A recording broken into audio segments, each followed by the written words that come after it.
On est le samedi 9 mars 2024, on fait un petit tour sur le marché des crypto-monnaies. On commence tout de suite avec un prix du Bitcoin à 68 000 $. Il est en légère chute aujourd'hui, mais globalement, on reste tout proche de l'ATH. On va voir qu'on a touché l'ATH et on est même passé au-dessus de l'ATH. Un crypto Fear and Greed qui est toujours dans l'extrême euphorie à 89 et un halving qui arrive d'ici 38 jours. Alors, on commence avec Twitter tout de suite.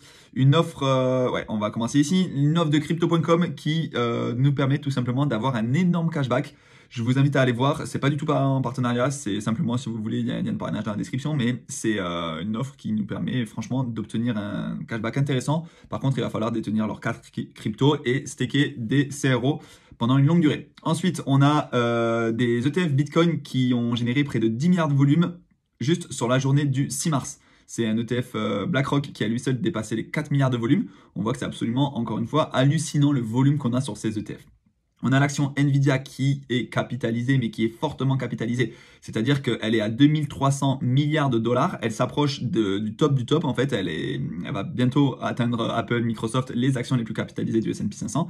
Et regardez, Nvidia, ça équivaut à toutes ces entreprises réunies. La capitalisation d'LVMH, qui pourtant, LVMH, c'est la première capitalisation française, plus McDo, plus Nike, etc. Tout ça, ça ne vaut pas un dixième de Nvidia. On enchaîne avec un Bitcoin qui a donc touché son ATH, qui a touché les 70 000 $. 70 000 $, on s'est fait rejeter, mais c'est quand même très intéressant. On est en train de titiller l'ATH et à partir du moment où on passera au-dessus, là, ce sera vraiment un price discovery et on va pouvoir atteindre des plus hauts complètement historiques et complètement hallucinants. On enchaîne avec un thread de Cryptost Research qui nous partage 7 leçons à retenir pour la hausse des crypto-monnaies, pour le bull run qui arrive. Première, attention au culte de la personnalité, avec SBF par exemple qu'on avait sur FTX, il y en a d'autres qui ont fait n'importe quoi. Attention à ça. Il faut diversifier vos écosystèmes, ne mettez pas tout sur une seule blockchain. Certes, ça peut être, vous pouvez avoir des convictions dans une blockchain, mais attention, il va falloir quand même diversifier. Le too big to fail n'existe pas. Regardez ce qui s'est passé avec FTX, regardez ce qui s'est passé avec le stablecoin UST. C'était des choses qui étaient extrêmement capitalisées et finalement, elles ont complètement disparu, elles sont complètement passées dans l'oubli et surtout les investisseurs ont perdu énormément d'argent. Soyez propriétaire de vos cryptos, on ne le répétera jamais assez, mais si vous laissez vos cryptos sur une plateforme d'échange, ce ne sont pas réellement vos cryptos. Mettez-les sur un portefeuille stocké à froid, comme par exemple une Ledger. Cherchez les x2 au lieu des x10. Alors ça, c'est en fonction de votre profil de risque, mais sachez que des x10, c'est possible dans le marché des crypto-monnaies, mais c'est extrêmement risqué. Donc, il faut faire attention.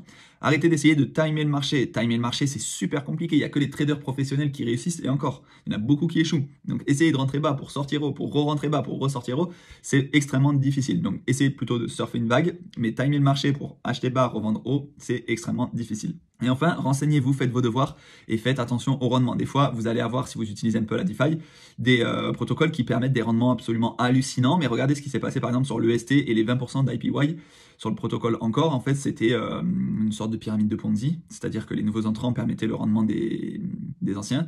Mais un système comme ça, c'est pas fait pour durer. Donc, regardez un peu, faites vos devoirs et comprenez d'où vient le rendement. On va enchaîner avec le compte Twitter de Binance France qui nous partage des infos très très intéressantes. Chaque semaine, il partage un récap des news de la semaine. Là, on voit par exemple que la capitalisation totale du marché à la fin de la semaine, c'était 2500 milliards de dollars. C'est absolument très intéressant de voir que ça a quand même augmenté et que il y a un an, c'était pas du tout la même chose. La Bitcoin dominance, donc sur ces 2500 milliards de dollars qui représentent la capitalisation de l'entièreté du marché crypto, la moitié est représentée par Bitcoin. 51% est représenté par Bitcoin.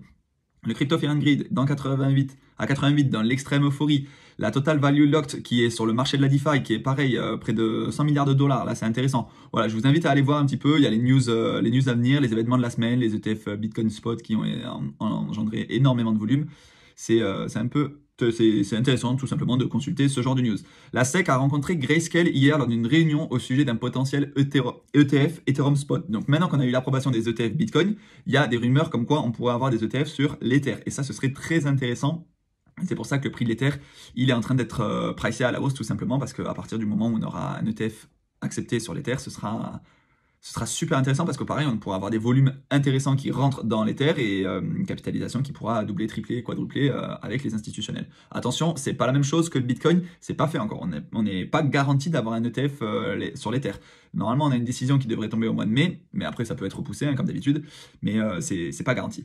Les principales hausses de dividendes qui ont été annoncées cette année, notamment sur les actions du CAC 40. Par exemple, on a Total Energy qui augmente son dividende de 7%, Air Liquide qui augmente son dividende de 8%, LVMH qui augmente son dividende de 10%. Tout ça, c'est intéressant à surveiller parce que des entreprises qui augmentent leurs dividendes depuis des années et des années de façon consécutive, c'est généralement des entreprises qui augmentent aussi leurs bénéfices et qui donc sont intéressantes. Et je rappelle, c'est très intéressant de diversifier un petit peu ces classes d'actifs et de pas tout mettre sur le marché des cryptos, extrêmement risqué, mais aussi d'aller sur le marché actions notamment. Cette petite image qui nous fait toujours un peu rire, 15 000 $, personne ne veut acheter du Bitcoin, 70 000 $, tout le monde se presse, tout le monde fait la queue pour acheter du Bitcoin.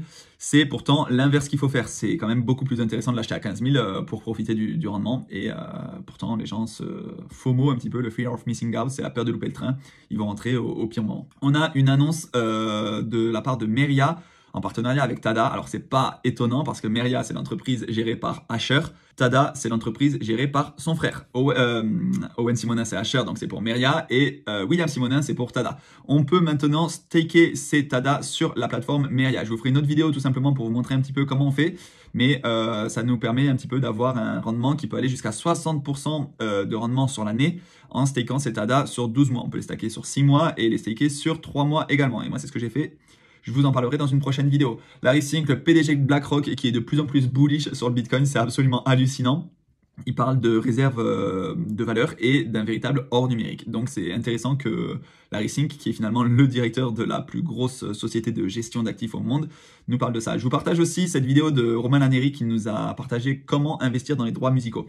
Alors attention, c'est encore plus exotique que l'investissement en crypto, même si c'est quelque chose d'un peu plus tangible quand même, mais il va falloir rentrer avec de grosses sommes. Donc c'est pas fait pour tout le monde, c'est pas fait pour les débutants, et ce serait intéressant de voir un petit peu s'il y a un projet qui existe dans le monde des cryptos pour des tokens qui pourraient tout simplement reproduire cette industrie d'investissement dans les droits musicaux. Et enfin, on finit avec une news de Binance qui nous informe que le halving, il est dans 41 jours. Voilà, très intéressant parce que généralement, après le halving, c'est comme ça que se déclenche le bull run. Sur ce cycle, c'est probablement un peu différent puisque on a l'approbation des ETF Bitcoin Spot et le prix est remonté jusqu'à l'ATH avant le halving. On est plus d'un mois avant le halving et le prix est déjà à l'ATH. Donc on va voir comment ça évolue. On va voir si on rentre dans un super cycle ou si ça continue de faire comme d'habitude. On ne sait pas de quoi demain sera fait, mais ce qui est sûr, c'est que vous pouvez vous abonner à la chaîne pour vous tenir informé, vous pouvez me rejoindre sur tous les réseaux sociaux et vous pouvez me poser des questions dans les commentaires pour qu'on puisse échanger, débattre, discuter et saisir les opportunités ensemble. Allez, je vous dis à très bientôt, ciao!